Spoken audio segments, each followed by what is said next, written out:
बड़ा गुस्सा आया उस व्यक्ति को। वो कहने लगा कि प्रातः काल से संत जन करते सीताराम और इनकी सीताराम ने कर दी नींद हराम।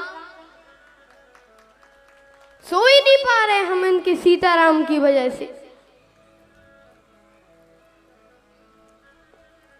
गया उनके पास और बोले इतना शोर क्यों कर रहे हो? सीताराम सीताराम कर रहे हो, क्या करते हैं ये सीताराम? तो वो बोला, वो संत जी बोले कि अरे देखो भाई, भगवान हमारा पालन पोषण करते हैं, वस्त्र अन्न जल सब कुछ देते हैं। तो जो भगवान हमें सब कुछ देते हैं उनका हमें भजन करना चाहिए।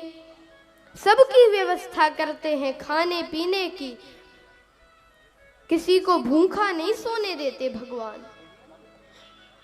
वो व्यक्ति बोला अगर हम ना खाना चाहें भोजन तो? बोले अच्छा नहीं खाना चाहोगे तो भगवान मार मार के खिलाएंगे। संत जी बोले अच्छा ठीक है, मैं 24 घंटे बाद आऊंगा।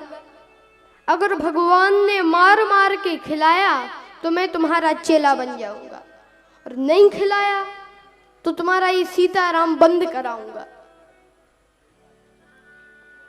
गए। अब महात्मा जी ने भी भगवान के भरोसे हाँ कह दिया, जाओ। अब क्या हुआ, वो एक बिल्कुल घने जंगल में गया, पर सोचा यहाँ तो कुछ लोग फिर भी देख लेंगे। तो एक बड़ा घना वट वृक्ष का पेड़ था, उस पे चढ़ गया और पत्तों पे छिप गया कि अब कौन यहाँ पे हमें भोजन कराता है, देखते हैं। अब इतने में एक, अब देखिए वो सुबह 5 बजे से पेड़ पे बैठा, 9 बज गए। अब इतने में एक बंजारों की टोली आई। उन्होंने इतने घने बट वृक्ष की छाया देखी तो अपना सब कुछ पेपर में पर बिछाया और अपना भोजन लगा लिया, पूड़ी दाल रोटी सब कुछ लगा लिया, सजा लिया और भोजन करने ही वाले थे। इतने में हल्ला मचा कि डाकू आ गए, डाकू आ गए, डाकू आ गए।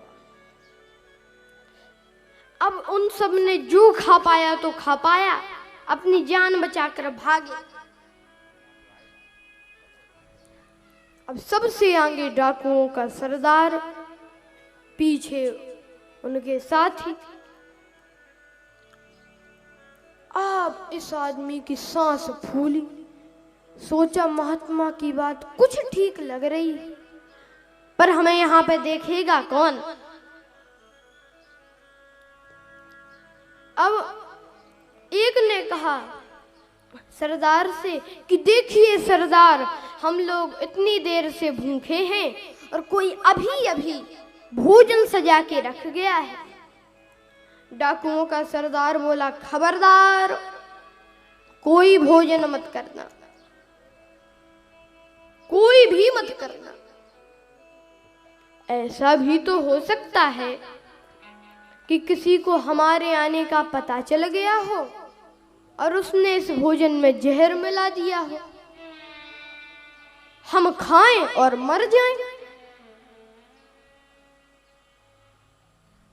तो एक ने कहा जहर मिलाने वाला इतने बड़े जंगल में कहां से आया?